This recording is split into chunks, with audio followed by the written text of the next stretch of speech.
Well, good evening. Thank you for joining livebordernews.com. I'm your host, Johnathon Alexander. And tonight we have Kaysha Richardson, Lauren Cupp, and um, Richardson. Sorry about that, Richard. It's an honor to have you here on our show tonight. Thank you. It's actually Dale. Last name's Richardson. It's all good.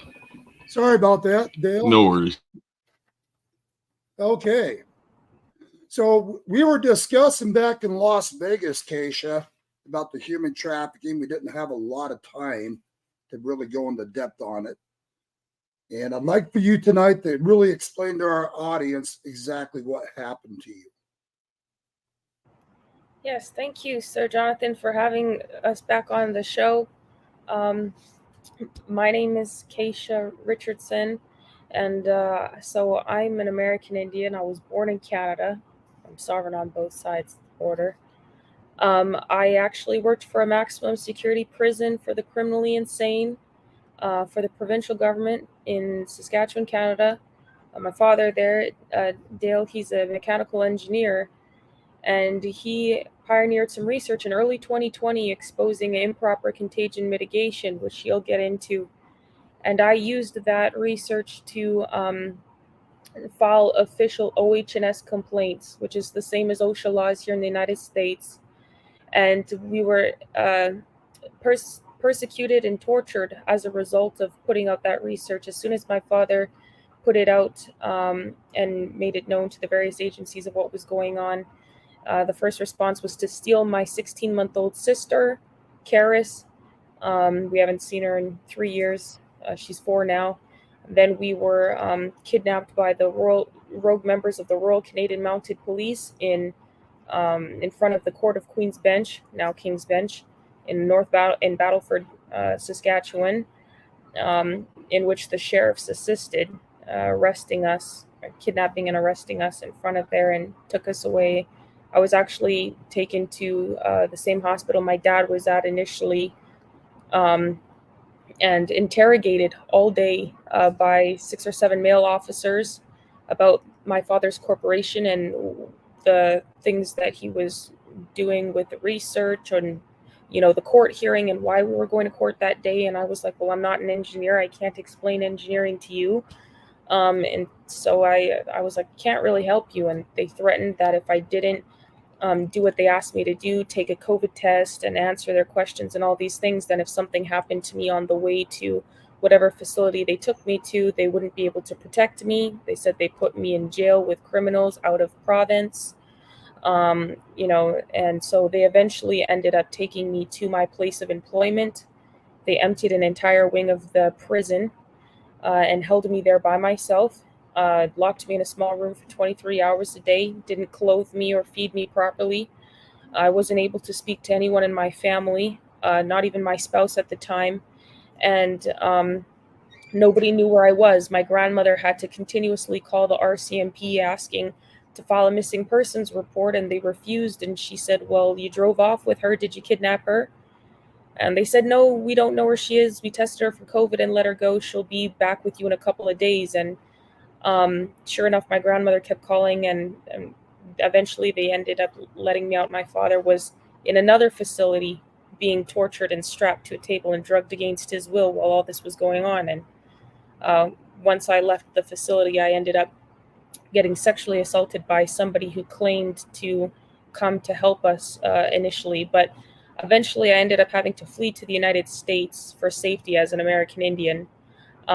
It should have been safer for me, as like I said, I'm sovereign on both sides of the border. And I came on October 1st, 2020 to Montana Sweetgrass Port of Entry with my father's research outlining everything that happened, including evidence of our persecution and torture by rogue members in the government. The border agents threatened to put me in prison if I didn't go back to Canada, and asked me if I was afraid. And I told them I was persecuted. So yes, I feared to go back. And they took all my travel documents, detained me, tried to destroy the travel documents, and gave me over to immigration. Immigration drove me from the border, which Montana Sweetgrass Port of Entry is my ancestral homeland as well, They drove me all the way to the Arizona-Mexican border with Mexicans that they were going to deport. However, we didn't end up approaching. We ended up going backwards to Crump, Nevada, where they took me to a maximum security prison for military and immigration detainees. I spent 7 months there, and I was paroled on March 31st, 2021. However, while I was there, I followed all the way up to the Supreme Court of the United States, the Ninth Circuit of California, and the District Court of Nevada. All of them ignored my travel documents, and Canada, the Canadian government, wrote a letter to immigration and DHS because they tried to deport me many times to Canada, but it's illegal to deport American Indians on both sides of the border. So Canada said, we will not receive her. She's American Indian. Why? She's in immigration detention anyways. I have no crimes or convictions in any country in the world, not even a speeding ticket, and I worked for a very vulnerable sector of the government. So they were like, this doesn't make sense, release her. So finally I was paroled, but immigration put me in a American supervisor program for meaning I had to live with Americans that they paroled me to, that they approved me to live with. I was in a tracking surveillance system, as well as I was not allowed to leave the city or my home at certain time of the day, or without permission. As well as I was not allowed to work without permission. The people that they paroled me to ended up trafficking me, drugging me, raping me, beating me, holding me at gunpoint in various states across the United States. I received no victim services or help. There's video, audio, confessions even of the crimes, and the people have even been charged and arrested, and still I have not received any assistance, legal assistance, or protection for what has gone on. All of this was done to suppress the evidence that my father had that outlined the election interference and bioterrorism in Canada and the United States, as well as ultimately treason, which of course benefited the Biden administration and mostly was done under the Biden administration. And so I'm currently right now still working towards trying to get freedom from this situation of being a victim of trafficking. I've been completely made desolate in the situation, deprived of my home, my car, my family, my job, having to go place to place requesting assistance and nothing. And we eventually came across Lauren, who had a situation similar to ours, and had her on our show. I tried to go into court with her to be a witness to some of the events that had gone on with the trafficking of her and her children. And the judge tried to threaten us in the court and criminally intimidate us, in which I ended up having to call the police in the court to tell the police that I'm an American Indian, a victim of human trafficking, and Lauren and her children are victims as well of the trafficking, and we need protection. And same judge that was presiding over the family matter presided over the criminal matter, and locked us out of the court for the next day in the criminal matter hearing. And the same things that we experienced with the court these last couple of years, I'm watching Lauren and her children, her family, go through the exact same thing now. Wow. So, and boy, for you, everything that you have been through is just amazing that you're standing this strong. I mean, just what's happened to you is hard to believe. Thank you, sir. I would say it's only by the grace of God and my father, of course, because we're Christians, and God is the one that keeps us no matter what. And my father, he's helped me along this way so much, even though he's all the way in Canada. No matter what I'm dealing with, he always stands as much in front of me and behind me as possible to make sure I get the protection I need. I've had 6 or 7 officers run away from me screaming, pretty much just from speaking to my dad about the treason and what's going on. So, I really hope that more men stand up going forward. I'm glad that he's here to help Lauren too, because the things that I'm watching her go through with her children are absolutely disgusting. Yeah, I mean, just what both of you have been through is just incredible. I mean, just your story and just what we've looked over with what you've sent to us, and I've got a gentleman that we've been speaking with. We're not going to bring his name up on here tonight, but just what he reviewed in your cases as well is just unbelievable. And for you, Dale, I can't imagine what you've been through as a father, witnessing this yourself and what was taking place. I wouldn't wish it to my worst enemy, because what they did was extremely disgusting. What I uncovered, and the reason why they went so hard, is because of what I uncovered. Like, there's a delivery system for a biological weapon that can be made to look like a random outbreak. This was what was done and what I uncovered with engineering controls. And because engineering is an applied science, when you see a formula for engineering, it's because it represents something that exists and it works. And the government actually came with a theory that didn't work, and they had nothing to back it up. So they would be dead in the water trying to actually do anything.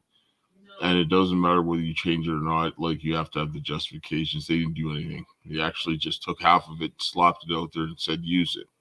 So you're going to, things will work. You can turn on your system, but you don't have it set right. So you create a bunch of unknown failures and an unknown number of systems that you can't account for. It's impossible. And so when you distribute a biological weapon, the delivery of it seems like there's random outbreaks. That's exactly what you would get. And so when I presented this, the response was to steal my 16-month-old daughter and to torture me and my other daughter. And then on the first appearance, the house I was living on, they gave it away, the corporation's assets, intellectual property. They wanted to do away with the research. They strapped me to a bed and they drugged me against my will and interrogated me.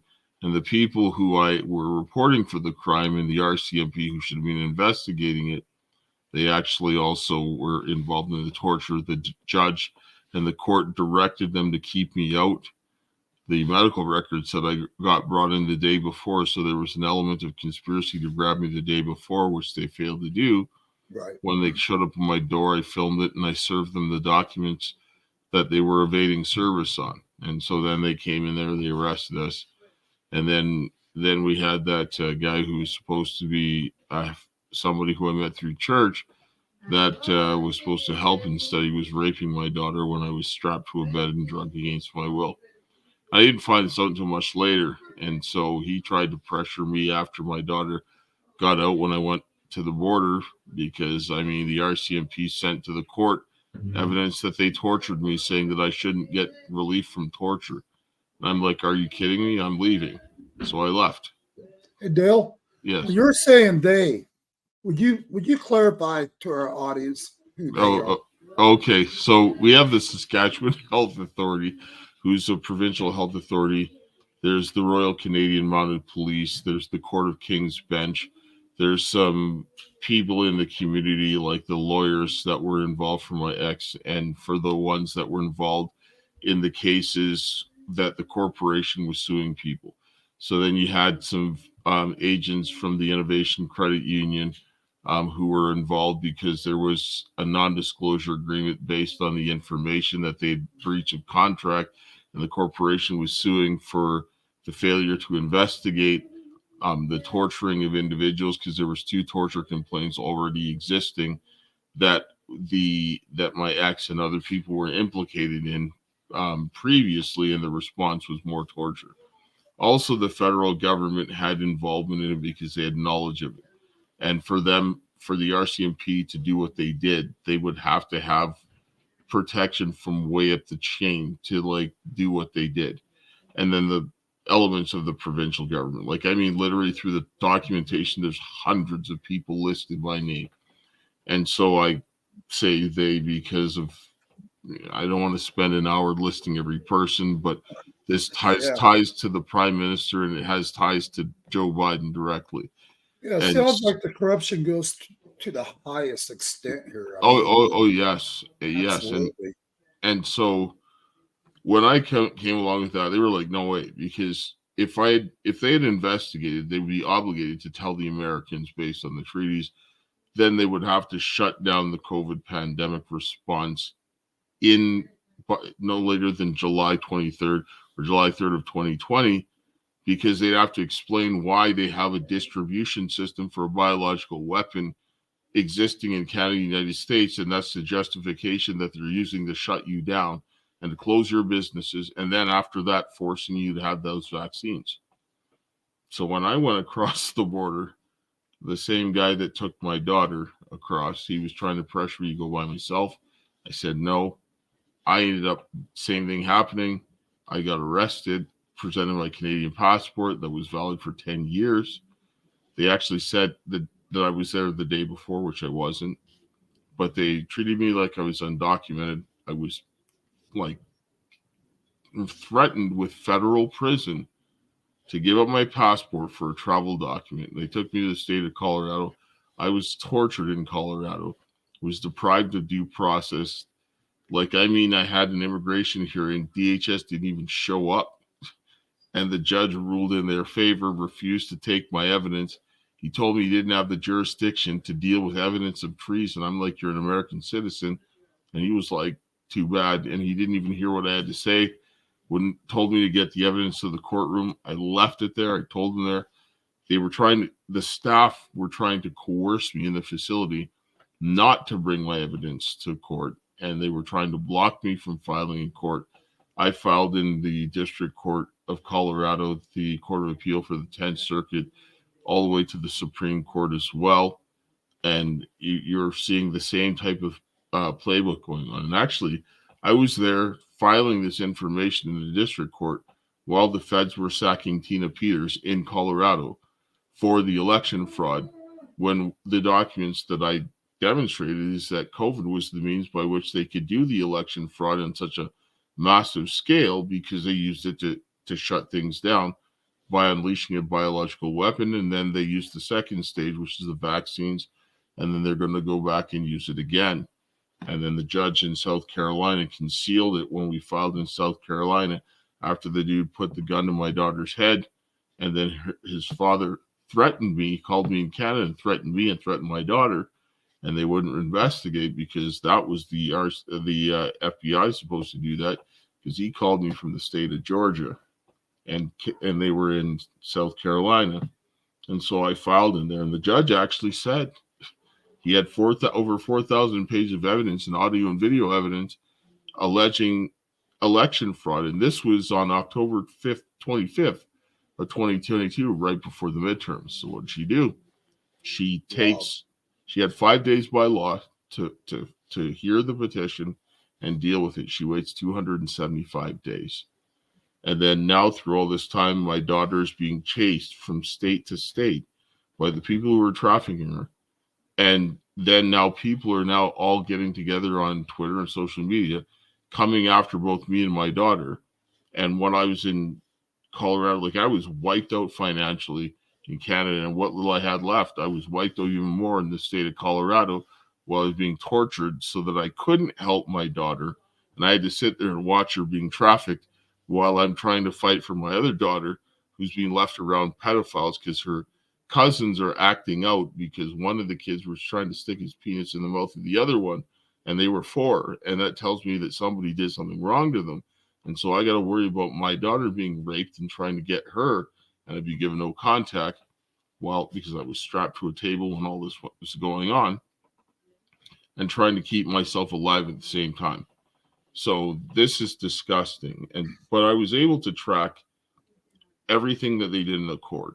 And I did statistical analysis on 3 different courts, and demonstrated by the same pattern of events that they were all acting in the same manner. And I used basic statistics that you can't manipulate. And so I put this all in a report, and showing that when you had the engineering report, which outlined the treason and the human trafficking and child trafficking, this was what happened. And whenever I see cases where you have either or both of them, you see the same pattern of events. So then I took some information from a lawyer who exposed a cartel that was in Arizona that was doing this child trafficking. He had the same pattern of events. Now, I had some of the January 6ers that were there at the Capitol, and I looked at their cases, same pattern of events. Now I take Lauren's case. She exposed 2 child sex trafficking rings, same pattern of events. So now Kaysha goes with Lauren to the FBI, using the information, saying, listen, you got to investigate. These pattern of events are identical, and this strengthens the case. They go in and report it. They also take it to the Boone County Sheriff's Office. and report it there locally, because it's also state level treason, and the trafficking is taking place there. Dale, So if you don't mind my asking, what did the FBI do? Did they even investigate it, or did they do what the FBI does best? They did what the FBI did, right? Yeah, They even actually in South Carolina, they directed her to go back to Austin so that Kaysha to be sexually assaulted again, right? Like, I mean, this is unbelievable. Right. But well, you now, know, this is something I've been exposing a lot of, especially down here on the borders. So human trafficking is happening every day. The federal government, after our research and investigation work we've done down on the border, our government is actually helping fund it. That they're assisting in the trafficking, everything in the book. And that's why I had to ask you what was the FBI doing? Because I can't believe for a second the FBI would even do diddly squat for you guys. No, they wouldn't. The point is that now giving it to the FBI, it opens another lot of can of worms that you can use legally under the law by giving it to them. Right. But when Lauren and Kaysha went in together to report this, like the level of retaliation just skyrocketed. Like the judge lost her mind. I told the police exactly what the judge was going to do before she did it, and the judge did exactly everything that was said because it matched everything that was going on. And that tells me that judge also herself was involved in the human trafficking, and she's a traitor. Like, I mean, the systematic nature and the way that the government is involved in the domestic human trafficking, which looks a lot different than what they're bringing across the border, because it's primarily done through the court system, in itself is treason, because they're using it to destroy the people. They're breaking the backs of the people. They're destroying the ability of the Americans to resist. So all those fighting age men that they're bringing across the border, that the family's going to be too broken to resist when they come in and start destroying them and taking it over. And the whole whack of guys that they're bringing, like Chinese that they're bringing to Canada and God knows who else, they're waiting on the northern border to just come across when they create the chaos over there. And we don't want this. Like, you guys don't want this. Like, no. Oh, exactly. Right now, we've got over 150 different countries pouring through our borders. And from my understanding, Canada's got the same problem. Not to mention now they're starting to come through the Canadian border right into the U.S. as well. Yes, because you guys can't defend that border. It's too long. It's insane. Yep. Like they brought they brought over 1 million people into Canada this year, and it's not even over. Canada's only got like 40 million people. Like 1 million just immigrant. Just, are you crazy? Like, that's 2.5% of your population that you just increased in the matter of like 8 months. Like, you're insane. We can't afford it. They're saying we're going to have roughly a little over 10 million just this year alone that's entered the U.S. by the end of this year now. That's how many have come through the borders already. We're already up into the millions, but they're predicting it's going to be at least 10 million by December. And we're paying for this. And we're paying for it. You know, Kaysha, my hat's off to you just for everything that you've been through as well. I mean, just, you know, not just your father, but you. I mean, I can't even imagine. I see it every day. I can only tell you how I know I react if that was my daughter and something like that happened. And I can tell you that right now, chances are I probably wouldn't be around. They would have locked me away for life after I get done doing what I was going to do.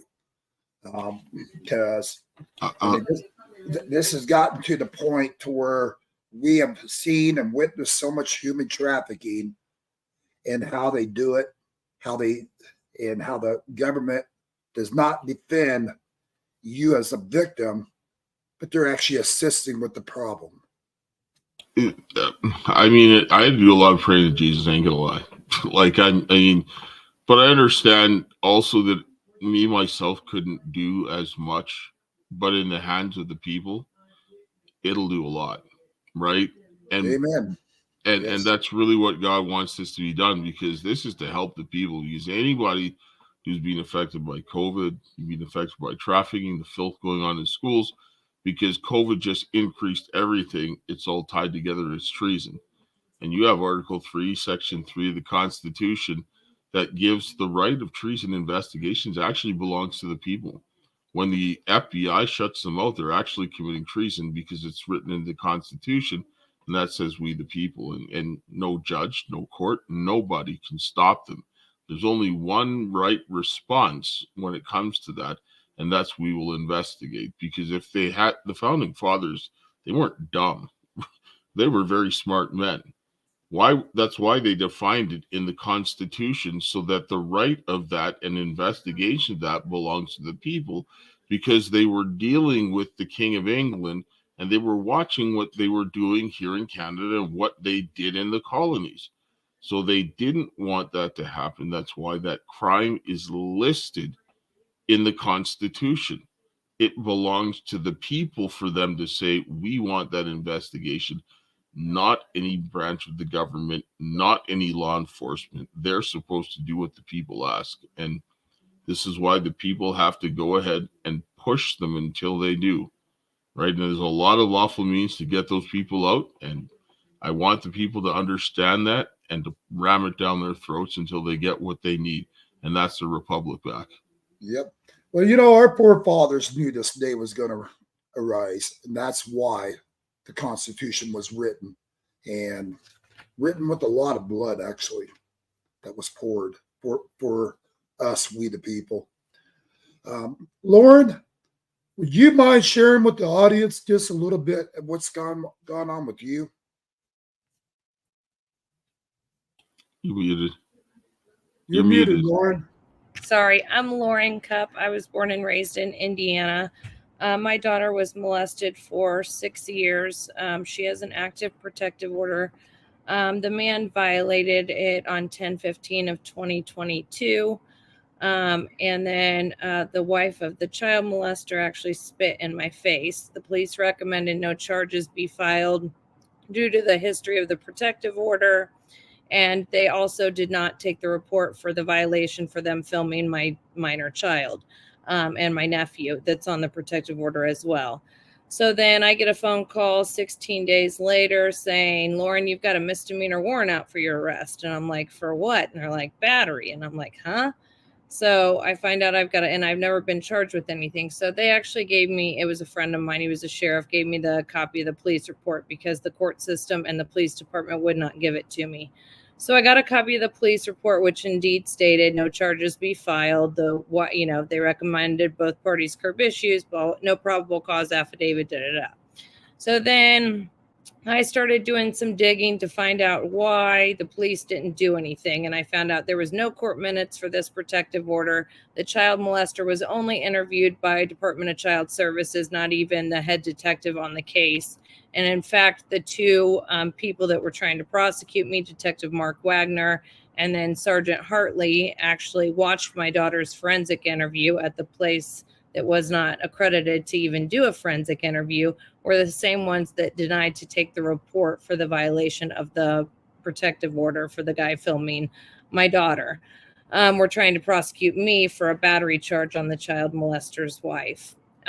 So when I found that out, I found out the prosecutor, Brent Eaton, actually owns the forensic interview place where my daughter had the forensic interview that was not accredited.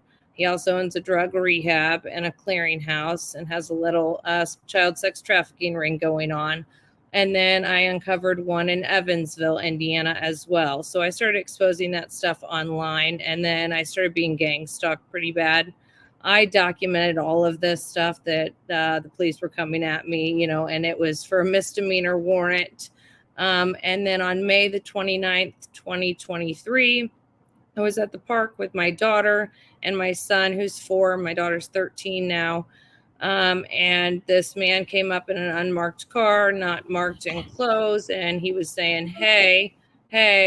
And I'm like, I don't have to talk to you. And my daughter looked at me like with the fear of God in her eyes. And I'm like, well, let's just get Colton and we'll walk back. And I was in my bikini because it was Labor Day, so the pool was supposed to open, but it didn't open. So anyways, so we walked back the back way home, and I could still like feel somebody behind me, and he's still not saying anything. And I'm like, you know, I actually had my weapon on me because I have my license to carry, and I showed it to him like, get away from us. I thought we were being kidnapped. And so then come 22 police officers later and have an AR-15 to my head and a barking dog a foot away from my face, arresting me. And then they took me. I begged them to call 911. They told me no at first, that I deserved this. And then my kids were going to foster care. They finally called 911, and 911 came to check me out. They insisted that I ride with the police to the hospital. So I rode in the front of the police car, handcuffed to the hospital, and then got to the hospital. They drugged me and told me if I kept telling them I didn't want to give them a statement. And they told me I didn't feel comfortable because I was going in and out of consciousness. And they kept telling me if I did not give them a statement on their body cams, that my kids were going to go to foster care. So finally, I gave them a statement. I'm not sure what I said or what I didn't say in that statement, to be honest with you, because I was going in and out of consciousness. I also don't remember the ride to jail because I was going in and out of consciousness, and I did ride. They put me again in the front of the police car, handcuffed, where obviously there's no cameras. Why, I don't know. So I was held for 30 days. And then they transported me on the misdemeanor warrant that was actually expired. And so they shouldn't have even transported me on this warrant to the other jail. I just wanted to, I interviewed Lauren probably about 5 times talking about this. So I had some familiarity. There's a couple of things that I wanted to add that need to be known. Brent Eaton, the lead prosecutor, was exposed in this child sex trafficking ring before any charges came. So this was retaliatory. The detectives that were dealing with this, like the Wagner, he was the one who sent her to her daughter to a forensic interview place that was not licensed. So he knew that this was some place that they should have never went. So he intentionally did something to derail the investigation at the beginning to protect the pedophile. Yeah, exactly. So then now this same investigator is now coming after her for some charges after the child sex trafficking ring is exposed. Now, after all these police officers are coming up to her and creating a circumstance for her to be afraid. Now the guys came up unannounced. So she's now panicked, going, somebody's coming after me. And so now they have a gun pointed at her head. She's got 22 officers there. They have dogs barking by her head. And he's threatening to shoot her, yelling commands at her that are contradictory, so that if she moves, she gets shot. And is doing this for an extended period of time. This is torture. And then takes her into the car in the front seat with a man when she's wearing a bikini and surrounded by 22 large men. She's 5'2", 110 pounds soaking wet. Now goes to the hospital. They drug her. And now about 12 of these men are coming in and out and coercing her with her children being taken while she's slipping in and out of consciousness, barely, in a bikini around men that have just tortured her. And then they get her, coerce her into having a statement on body cam by the lone female that comes in after, like she's her friend, and then extracts information from her, takes her to jail, doesn't remember the ride, and then now you see this whole process of the court hearing going on. Yes, this is absolutely disgusting. 100%. Go ahead. Yeah, the amount of corruption, my God. I mean, and Lauren, I've got a recording here of the video that you did. You want to explain to the audience before I play this video? So this is actually just one of the times. So the cops were coming from 2 counties over to serve a misdemeanor warrant, and I have no prior history of convictions or anything like that. So this is one of the few times that they came unannounced, covering my cameras for over, I think, 30 minutes.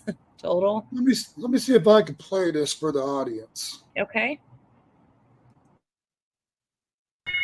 Nothing but doorbell rings. And no police cars out. You guys have to listen to this one. Search warrant.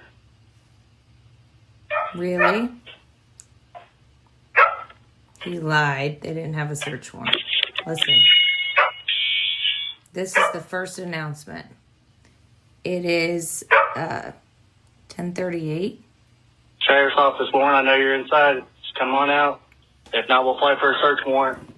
If not, we will apply for a search warrant. Wait a second. Stop. Game over. I mean, there you go right there. I mean, So they were there. They came, I believe they started coming at 10:25. So that was at 10:38 when he first said search warrant, search warrant. If you don't come out, we're going to apply for a search warrant. But the whole time they were covering the camera. This was a Thursday night on a school night. And I've got 2 children. So my kids were literally laying underneath the coffee table because we had no idea who it was. and in the story you just shared with the audience, with the law enforcement and how they acted, the officer never once ID'd himself, correct? Correct. So anybody that understands the law knows that law enforcement has to not only announce who they are, they have to show identification. Mm-hmm. And, Yes. And with that being said, I mean, a normal mother would do exactly what you did.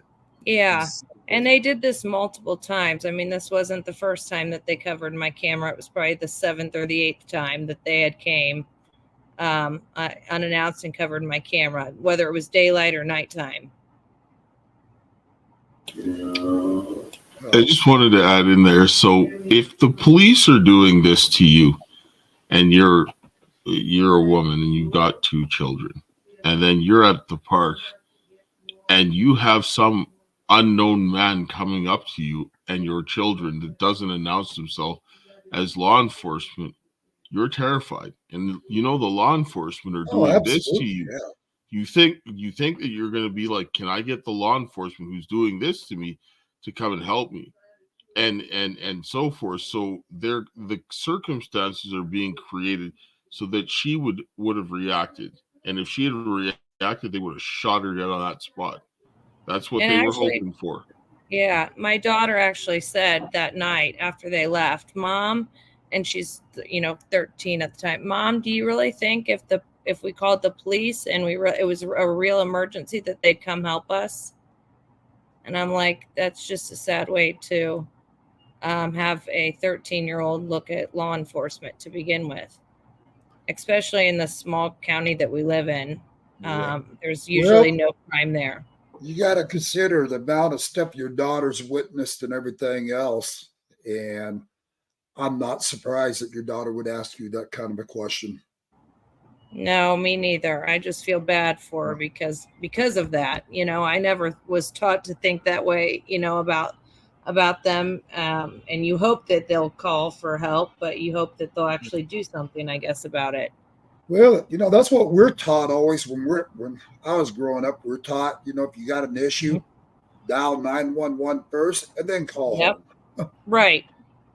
But nowadays, it's like, who are you going to get on the other end when you dial 911? Exactly. Yes. Exactly. Yes.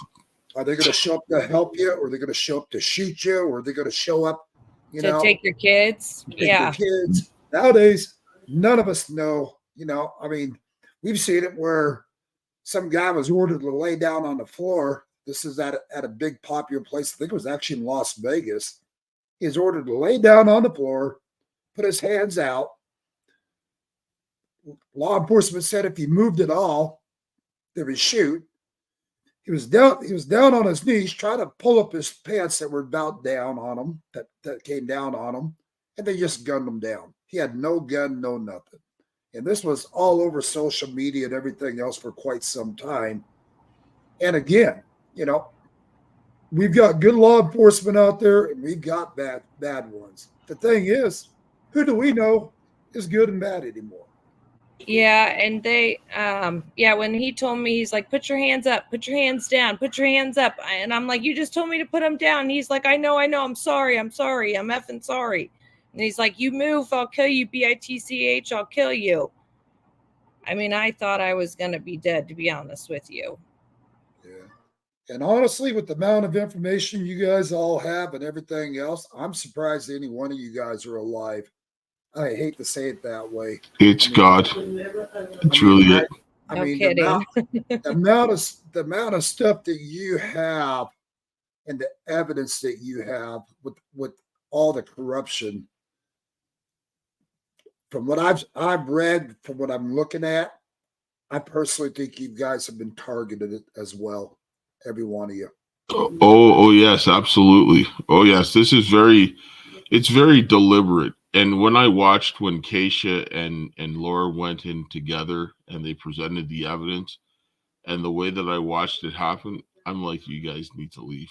I'm like, they're gonna just come after you. Like, I mean, I expected the judge she just lost her mind, and just Absolutely. like the actions that she took were just out of control, and that tells me that's desperation. And it's Right. like when you have somebody that's desperate that's doing that, you don't know what they're going to do. They're the most unpredictable. And so Dale, what's the next steps for you right now? Is all your stuff done and over now, or oh no. I wish it was. Right now, like I said, I filed in the Court of Appeals for the Fourth Circuit, and I put a petition for a writ of mandamus, and I think it's 23-1895. You can go look it up. Right. There's the 4,000 pages that I sent into the FBI that anybody can go on Pacer and see. And then the petition where I request military assistance. But the clerk inside of there, or one of the, what's her name? Let me get the name so that people can know her name. Her name is Taylor Barton. Did you say Barton. Taylor Barton? Taylor Barton, Barton.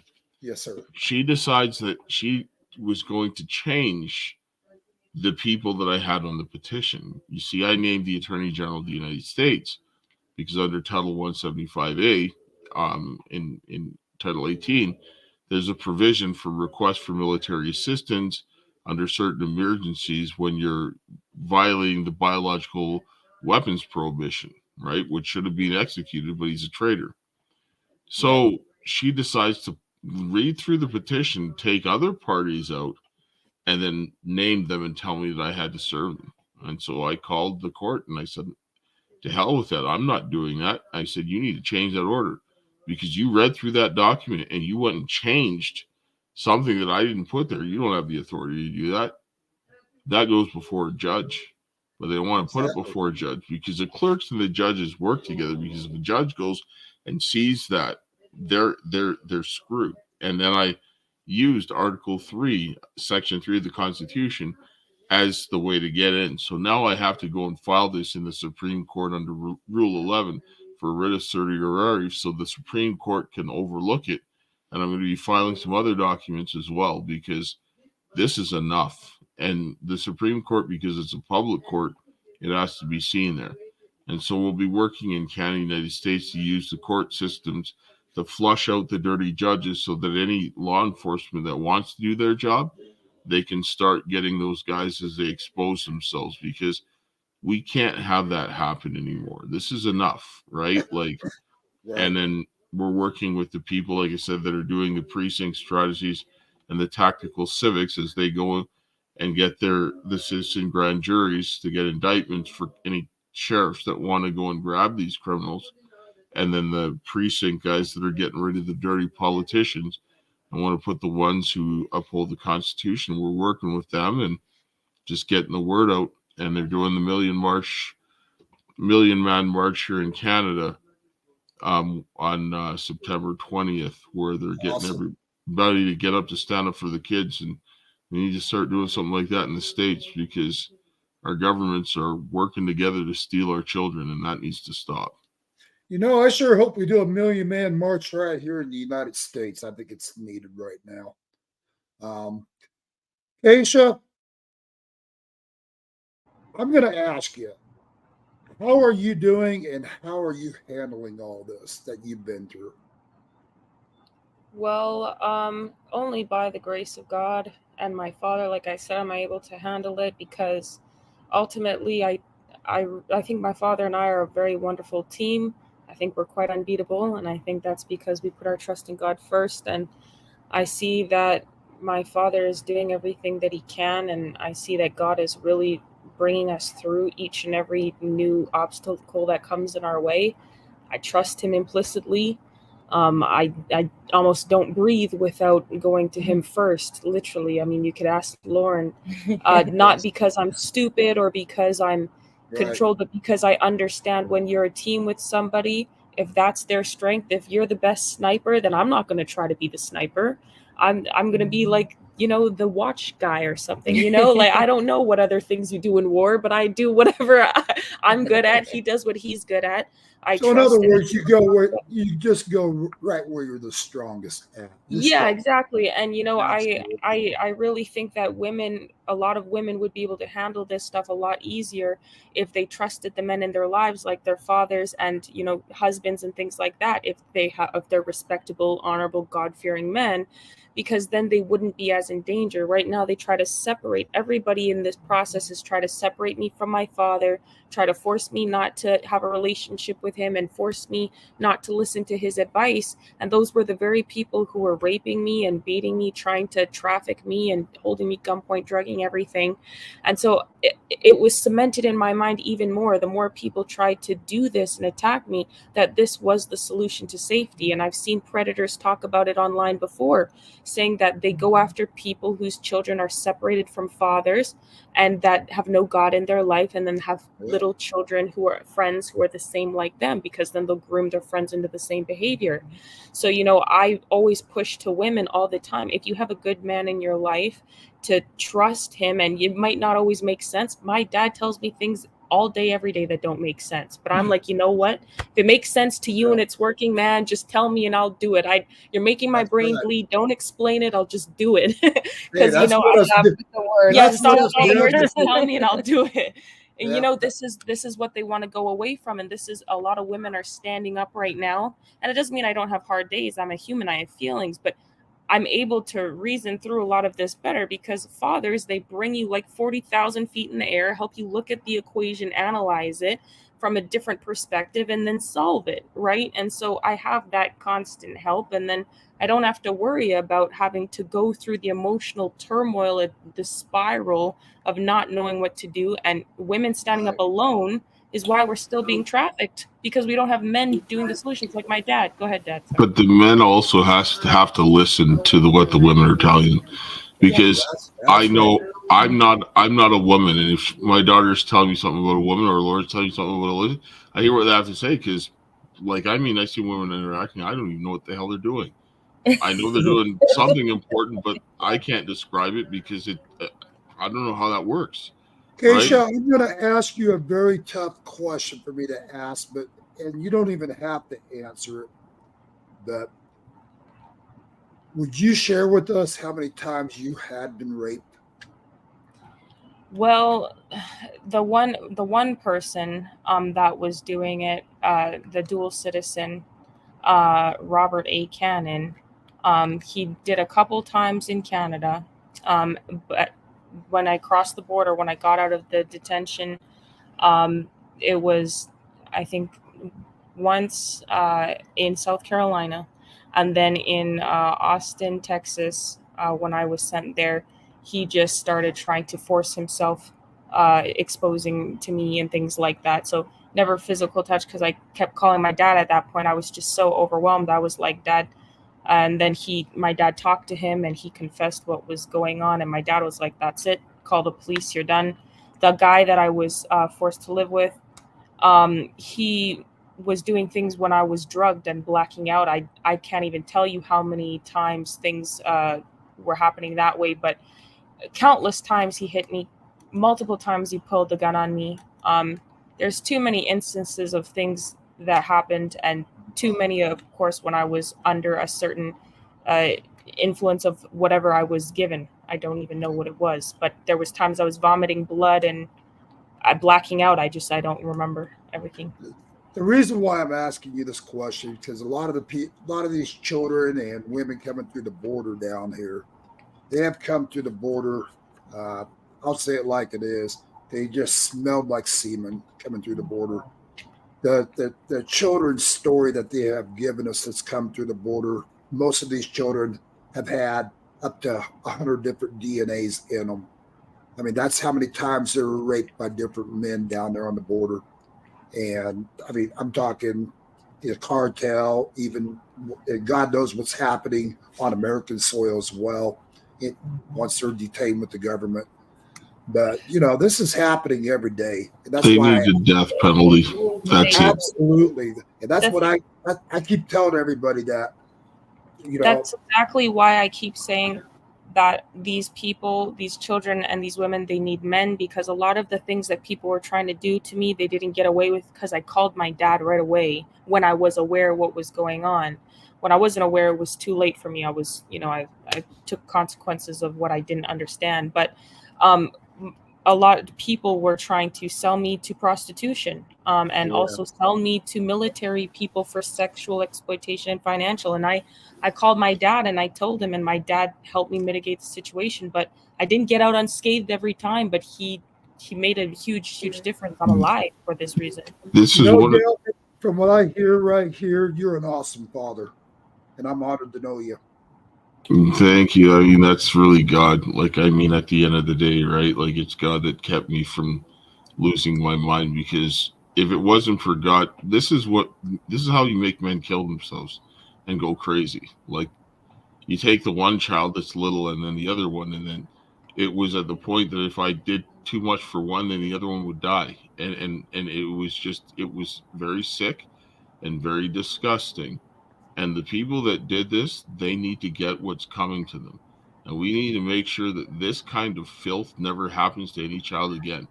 And this is the one thing I prayed to God, is that this never happens to another child, because this is absolutely disgusting that they would do this. I truly believe that's probably why it's been written in the scriptures, an eye for an eye. I mean, I'm not saying become vigilantes. I'm just saying I think that was spot on. Our children are constantly being trafficked nowadays. The amount of human trafficking has risen over 1,000%. And so many people just are blind to it. It's like, if it's not happening to them or their family, why worry about it? Well, sooner or later, it can very well affect all families. Oh, it's going to. Yeah. This filth that Especially they're pushing. Yes. I mean, and you cut your grass wrong someday, and Department of Child Services shows up at your door and takes your kids for no reason. I mean, it can happen to anybody. The filth that they're pushing in the schools that they call under the transgender agenda, this is 100% pedophilia. And this is how they're going to start stealing people's children. And they're completely unaware that if you don't go along with the program, they're just going to come in and steal your children. What they're doing is California. They're using state legislatures to set up child trafficking networks. They're using the same tactics as pedophiles and child sex traffickers in the schools to normalize this filth. And what are they doing? They're trafficking your children in front of your eyes using your tax dollars, and then they're going to steal your children using these child protective services if you don't comply. Or if you don't comply with the school board and stuff, next thing you know, they call in the law I was enforcement homeschooling my daughter and everybody else in the book to come after you. And I mean, when does American people say enough is enough? And not just America. I mean, look what happened with you guys. And you're actually on the Canadian side at the time. Oh, yes. Just the amount of corruption on both sides. I mean, it's unreal what's happening. I think they're getting pissed. They're getting pissed off in Canada because parents are getting arrested already, and they're doing this like crazy. As bad as in the States domestically, it's way worse here, and they're stealing children left, right, and center. They're flagrantly. I had to stop in a court hearing. I had told the judge, I said, "What are you doing?" I said, "What you're doing here is a crime." They literally held a woman. They got a court order saying that she couldn't call the police on her ex-husband who was raping her 2 daughters and had raped her and beat her. And they said that even if there was a crime in progress, she couldn't call 911. And I said to the judge, I said, that is how you traffic human beings. And that you can't do this in the court. I told the judge, I'm going to call the police. And I did. Because you can't do that filth. I don't care where you are. And now people need to start doing that because this is absolutely insane. Yeah. Judges are trafficking children. Guys, I love having you on my show tonight. This was only scheduled for an hour for tonight. And looks like we've got about 4 minutes left, 4 minutes and 40 seconds. I just want to say to both of you, Kaysha, Lauren, and Dale, I mean, it's an honor having you guys here tonight. Anything that we can do, let me know as well. And looking forward to also working with you guys and helping put a stop to this corruption.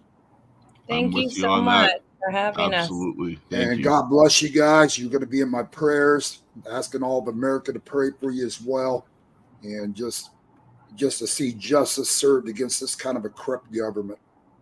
It needs to come, Thank you. Needs to come to an end. So, anything else any of you like to add to this?